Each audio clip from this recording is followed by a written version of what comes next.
Nongeye kubasuhuza muri kumwe na Venuste Nshimiyimana mu Rwanda butwumvira kuri FM 104 n'ibice bitatu naho mu Burundi turi ku mirongo migufi ya shortwave kuri metero 1922 dore ingingo nkuru twabateguriye. Mu Rwanda urwego rw'igihugu rushinzwe ubushinjacyaha RIB rwataye muri yombi bamwe mu bayobozi b'akarere ka Gasabo. RIB yafunze abantu batanu bishingiye ku iperereza riri gukorwa ku nzu zitujuje ubuziranenge zubatswe mu mudugudu witwa Urukumbuzi Estate ahazwi nko kwa Dubai. Thierry Murangira umuvugizi wa RIB abayobozi bakuru mu itoro ry'abangirikani bagera ku 1400 bateraniye i Kigali mu Rwanda bamaganye icyemezo cyemerera abahuje igitsina kubana. Twarabyanze twavuze ko icyo bemeje tutazakigenderaho, niyo mpamvu twese abahuriye ahangaha tuvuga rumwe tutemera ibinyuranye n'iby'ijambo ry'Imana rivuga. Musenyeri Manase Gahima umushumba diocese ya Gahini muri Republika Demokarasi ya Kongo abanyamurenge n'abafurero biyemeje kongera gusabana babana mu mahoro.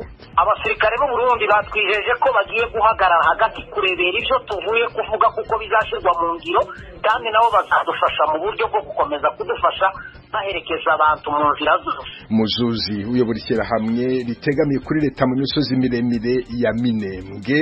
Aya n'amakuru yiwanyu mu ntara mbahaye ikaze. Duhere ku makuru avuga hirya no hino ku isi mwateguriwe kandi mugizweho na mugenzi wacu Aloyize Bigirimana. Aloyize wirweho. Mwiriwe neza Veniste, tuyahere ku mugabane wa Afrika. Abantu 24 barimwo abasivile b'abakorerabushake mu gucungera umutekano barishwe ku munsi wa kabiri mu bitero bibiri by'abakekwa kuba abajihadiste mu buseruko bushira hagati bwa Burkina Faso.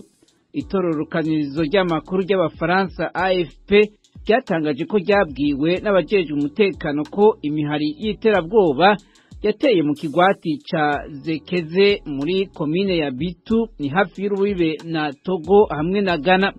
Aya makuru avuga kandi ko abakora iterabwoba barenga 10 bishwe igihe igisirikare cihora. Amakuru ava mu bajeje umutekano yemeje ico gitero kandi ibiharuro nyezina by'abahasize ubuzima ngo bigiye kuzotangazwa vuba. Mu gatondo kejo kuwa gatatu abanyagihugu baharugwa mu majana bazindukiye mu myiyerekano muri iyo komine nyene ya Bitu basaba ko harungikwa abasirikare gufashanya n'abakorera bushake mu kubacungerera umutekano. Amashirahamwe adaharanira inyungu za politike avuga ko ubwo bwicanyi bumaze guhitana abantu barenga 10,000 bagizwe n'abasivile hamwe n'abasirikare. Bavuga kandi ko abantu bangana 2,000,000 bamaze gukugwa mu ngo zabo. Muri ako karere nyene abategetsi bo mu karere ka Cameroon gahana urubibe na Nigeria bavuga ko abagwanyi ba Boko Haram mu ndwi iheze basambuye amazu amajana mu bitero byahitanye abanyagihugu 6 n'abasirikare 2. Ibi bitero kandi byasize abantu 1000 batagira aho bakika umusaya.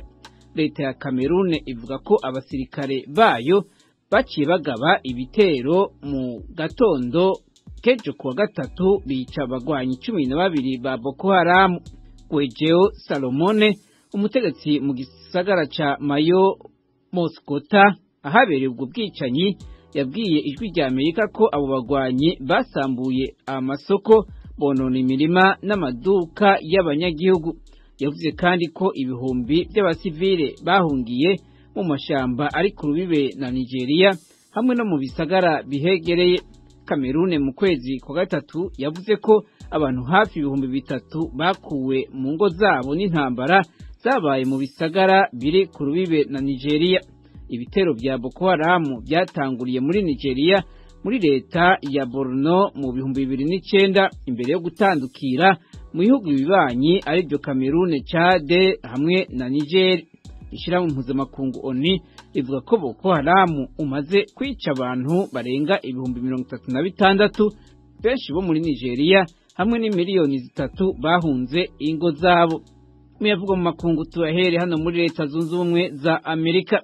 Ubushikiranganji bw'ubutungane muri Amerika buriko burasaba Kongre Amerika ngo ibuhe ubundi bubasha burenze ubwo bufise bubemerera kurungikira Ukraine ubutunzi bw'Uburusiya bwafashwe. Mu kwezi kwa12 Kongere ya Amerika niho yaha ububasha ubushikiranganje bw'ubutungane bwo kurungikira ubushikiranganje bw'imigenderanire n'amakungu amafaranga yavuye mu mitungo y'Uburusiya kugira azokoreshwe mu kubaka ibyasambuwe n'intambara muri Ukraine. Ariko ubwo bubasha bwaraba gusa amatungo yafatiwe abatubahirije ibihano byatangajwe mu mategeko ya perezida wa Amerika. Ariko amamiliyoni y'amadolari ari mu matungo yafashwe y'abategetsi b'Uburusiya na basomambike babo ntashobora kurungikwa muri Ukraine. Lisa Monaco icegera c'umushikiranganje w'ubutungane yavuze ko kuva Uburusiya butera Ukraine mu kwezi kwa 2022 Amerika imaze gufata amatungo y'abatunzi b'Abarusiya hamwe n'abandi bashigikiye ubutegetsi bw'Uburusiya arenza igiciro c'imiliyoni 500 z'amadolari. Mu kiringo cy'umwaka urenga kuva Uburusiya buteye Ukraine, ubushikiranganje bw'ubutungane bwa Amerika bumaze guhana abantu barenga 30 bagirijwe kuba bararenze ku bihano byafatiwe Uburusiya n'ibindi. Urakoze Aloyse Bigirimana. Mukomeje kumva radio y'Ijwi ry'Amerika yumvikanira kuri FM 104.3 mu Rwanda, mu Burundi ni ku mirongo migufi ya shortwave kuri metero 1922. Mushobora kandi kumva ibiganiro byacu muciye ku rubuga rwa internet kuri wa@radio.com na ku mbuga za Facebook, YouTube na Instagram. Adresse yacu ni radio yacu. Umuvugizi w'urwego rw'igihugu rushinzwe ubushinjacyaha RIB mu Rwanda aratangaza ko uru rwego rwaraye rutaye muri yombi abantu 5 bahoze mu buyobozi bw'akarere ka Gasabo barakekwaho uruhare mu iyubakwa ry'umudugudu witwa Urukumbuzi Estate uzwi nko kwa Dubai. Bivugwa ko amazu amwe adafite ubuziranenge. Thierry Murangira umuvugizi wari bavugana n'umunyamakuru w'Ijwi ry'Amerika i Kigali Asumta Kaboyi. RIB yafunze abantu 5 bishingiye ku iperereza riri gukorwa ku nzu zitujuje ubuziranenge zubatswe mu mudugudu witwa Urukumbuzi Estate ahazwi nko kwa Dubai mu karere ka Gasabo, murenge wa Kinyinya, akagari ka Murama. Abo bantu rero bafunzwe ni Rwamurangwa Steven wahoze ari meya w'akarere ka Gasabo, Mberabahizi Raymond Chrétien wahoze yungirije meya w'akarere ka Gasabo, Nyirabihogo Jean d'Arc wahoze ari director wa One Stop Center, Bizimana Jean Baptiste akaba ari engineer w'akarere ka Gasabo, Sayimana Jean uzwi nka Dubai akaba ari wubatse ayo mazu. Abo bose uko ari 5 bakaba bafungiye kuri station ya RIB na Kimihurura mu gihe iperereza rikomeje. Iperereza ry'ibanze ryagaragaje ko abo bantu bakurikiranyweho iki? Uko ari 4 bari mu buyobozi bakurikiranywe ibyaha bifitanye isano no gukoresha ububasha bahabwa n'itegeko mu nyungu zabo bwite. Naho Dubai we ubwe akurikiranyweho kwihisha ikintu cy'undi hakoreshejwe uburiganya. Bisobanuye iki? Kwihisha ikintu cy'undi hakoreshejwe uburiganya ni umuntu wihesha umutungo w'undi, imari ye yose cyangwa igice cyayo mu buryo bw'uburiganya. Kuriya yagurishaga amazu wenda akayagurisha ku giciro runaka kandi atujuje ibisabwa. Ntabwo ari uko byavugwa kuko igikurikiranwa hano ni inzu zitujuje ubuziranenge. Hanyuma rero abo bantu bafunze by'agateganyo, baramutse icyaha kibahanye ibihano bibategereje bimeze bite? Abakurikiranyweho iki cyaha cyo gukoresha ububasha ahabwa n'itegeko nyungu zabo bwite, icyaha kiramutse kibahamye bagihamijwe n'urukiko, igifungo ni hagati y'imyaka 7 n'imyaka 10 ndetse akihongeraho n'ihazabu y'amafaranga y'u Rwanda iri hagati ya $5,000,000 na $10,000,000. Naho iki cyaha cyo kwihesha ikintu cy'undi hakoreshejwe uburiganya aramutse abihamijwe n'urukiko yahanishwa igihano kiri hagati y'imyaka 2 n'imyaka 3 ndetse akiyongeraho n'ihazabu ya $3,000,000 kugera kuri $5,000,000. Thierry Murangira umuvugizi wa RIB avugana n'umunyamakuru w'Ijwi ry'Amerika Asumta Kaboyi. Umujyi wa Kigali wasabye bamwe mu batuye muri uwo mudugudu kuva muri ayo mazu by'agateganyo. Umuyobozi w'umujyi wa Kigali Prudence Rubingisa no gukosora amazu kubakwa cyangwa gukosoka bundi bushya kugira ngo abe yujuje bwa buziranenge na ziriya zindi zitageretse ibigomba gukosoka nubwo zo byakosoka batuyemo igomba gukosoka.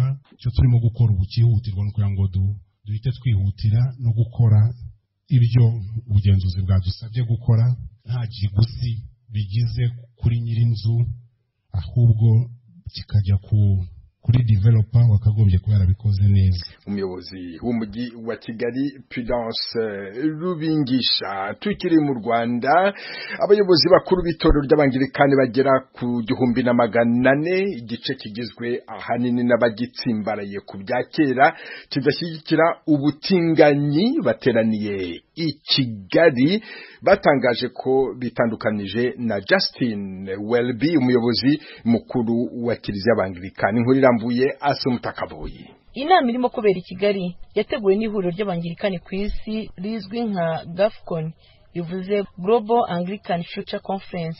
Umuyobozi w'iri huriro Umunyamerika Foley Thomas Beach uyobora itorero Anglikani muri Amerika ya ruguru yabwiye abitabiriye inama ko batagifitiye icyizere umuyobozi wabo Justin Welby.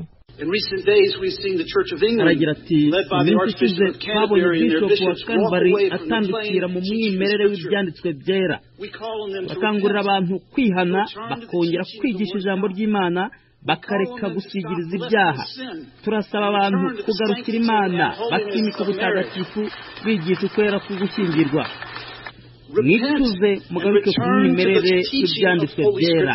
N'agahinda kenshi imitima imenetse, reka mbisubiremo nanone, birababaje n'umutima umenetse. Ntabwo twakomeza kumufata nk'umuyobozi mukuru w'itorero ry'Abangirikani. Ni igihe cy'amavugurura ku Bangirikani. Muri diyoseze 44 zigize itorero ry'Abangirikani ku isi, 42 zose zitabira inama y'i Kigali. Iyi nama ihuje abagera ku 400 kuko bitangazwa n'itorero Anglikani ryo mu Rwanda. Diyoseze ya Canterbury ari naho hari icyicaro gikuru cy'itorero ry'Abangirikani ku rwego rw'isi ntiyagaragaye muri iyi nama y'i Kigali. Musenyeri Manase Gahima, umwepiskopi wa diyoseze ya Gahini, ari nawe itorero ry'Abangirikani ryakuriye, agaragaza ko bifuje ko Abangirikani bose bo ku isi bakongera kwibukiranya amahame yo kugendera ku byanditswe byera, birinda ubuyobe mu nyigisho zitangwa. Gahima avuga ko bitandukanije n'icyemezo cyafashwe na diyoseze ya Canterbury cyemeza umubano w'ababana bahuje ibitsina kuko bo basanga kinyuranije n'imyemerere yabo, kandi ibyo twarabihakanye cyane ku kijyanye n'ababana bahuje ibitsina. Twarabyanze, twavuze ko icyo bemeje tutazakigenderaho. Niyo mpamvu twese abahuriye ahangaha tuvuga rumwe, tutemera ibinyuranye n'iby'ijambo ry'Imana rivuga. Niyo mpamvu bataje. Ijambo ry'Imana rivuga yuko gushakana kwemewe ari uko umugabo n'umugore. Ni byiza ko abantu bumva ukuri bakagutekerezaho. Naho nasigara ndi umwe, ntabwo tuzatiza. Itorero ry'Imana rizahoraho kuzageza igihe Kristo azagarukira. Umwuka mubi ujya kuvuka uyera ku mwanzuro wafashwe n'ubuyobozi bw'itorero ry'Abangirikani mu Bwongereza riha ikaze mu rusengero abakundana bahuje igitsina mu kwezi kwa kabiri k'uyu mwaka. Abagize iri torero banasabye imbabazi abatinganyi kubw'igihe kinini rivuga ko ryamaze ribavangura. Canterbury n'abasenyeri bayo bemeza ko batinganye nibazajya bava gushyingirana mu mategeko nk'itorero bazajya babaha umugisha.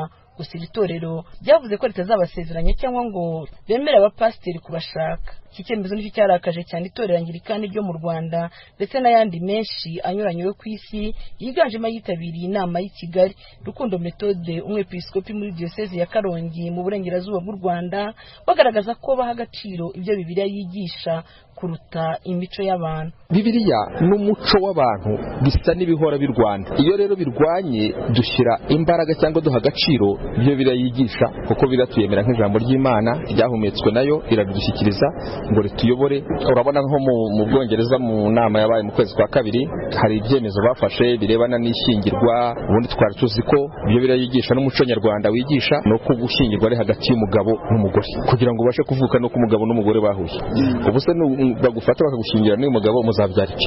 Bamwe mu mashyirahamwe y'ababana bahuje ibitsina mu Rwanda ndetse n'abafasha ayo mashyirahamwe bagaragaza ko kuba hari amatorero yamagana ababana bahuje igitsina binyuranije n'imyemerere isaba abakorera Imana gushyira hamwe. Bwana Karangwa izina twamwise kuko atifuje gutangaza umwirondoro we, agaragaza ko amatorero n'amadini ari yakwiye gutanga ingero mu kutavangura.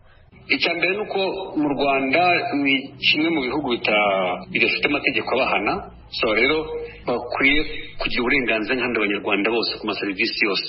Ariko iyo bije mu bijyanye n'iyobokamana n'imyemerere hari igihe wumva bisa nkaho bitumvikana uburyo umuntu witwa wenda ko arigisha ijambo ry'Imana, arabwiriza abantu bazi imbere y'Imana, aregereza abantu